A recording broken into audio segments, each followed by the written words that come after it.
then it's okay to follow the opinion of the companions in that issue. Jazakallah Shaykh. Okay, got a question here from Sister Zainab. She says, my question is about making dua after prayer. That's a supplication after the salah. She says some people say this supplication when you raise your hands straight after the salah with the imam, this is something not from Islam, basically, she writes. With here. the imam?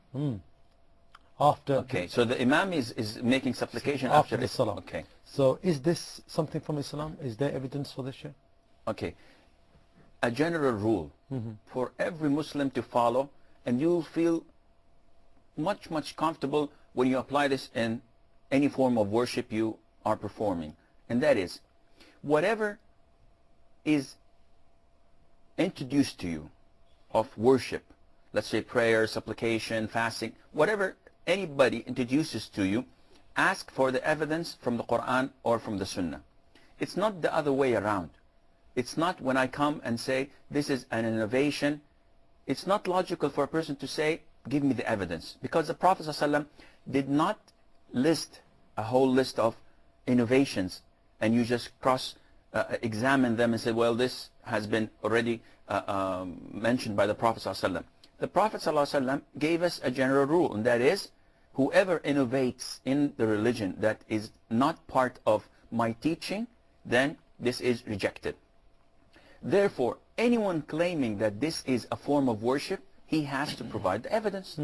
If he fails to do this, then this is an innovation.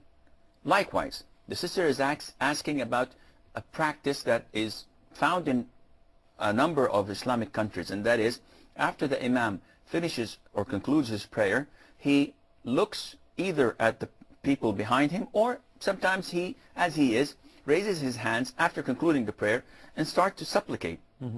Innovated supplications, and some of it is part of the Sunnah, but the Prophet ﷺ had never done this before or after. And the people praying behind him would say Ameen, Ameen, Ameen as he goes on supplicating. It was never reported throughout the 10 years that the Prophet ﷺ had spent in Medina, and he used to pray 5 prayers, leading the 5 prayers leading the congregation. Never ever was it reported that he had done this once. Neither did his 4 companions, Abu Bakr, Umar, Uthman, and Ali. And neither any of the companions had ever done such a thing. Therefore, we know, we understand, we can easily say without any hesitation that this is an innovation. And even if someone claims and said, well, this is something that is good, it's good innovation. We say that the Prophet ﷺ himself told us that every innovation is dalala, it's something that sets you astray, and it would take a person who innovates to hellfire. So he did not segregate and say, well, we have good innovations and we have bad innovations. So what about the other scenario where the person actually just raises their hands by themselves after the salah? Is this something which is from the Sunnah? Again, the Prophet ﷺ never did this, and his companions had never done this. And besides, supplicating, as Shaykh al-Islam Ibn Taymiyyah, may Allah have mercy on his soul, he says that during prayer, before you conclude your prayer, this is the time for supplicating. And after you finish prayer, this is time for dhikr, for remembering Allah.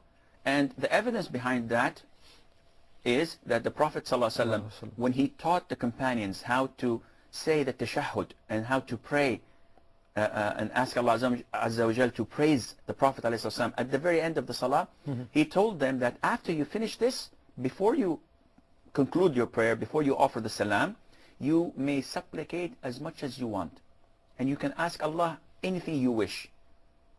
So he told them and instructed them to make this period of prayer after the tashahhud and before concluding the prayer to supplicate. Specific for supplication. Yes. And after salam, he taught them how to make dhikr. Subhanallah, alhamdulillah, Allah Akbar 3 times, reciting the ayat al-Kursi, the verse of Kursi, and the last 3 chapters of the Quran, and so on. Jazakallah.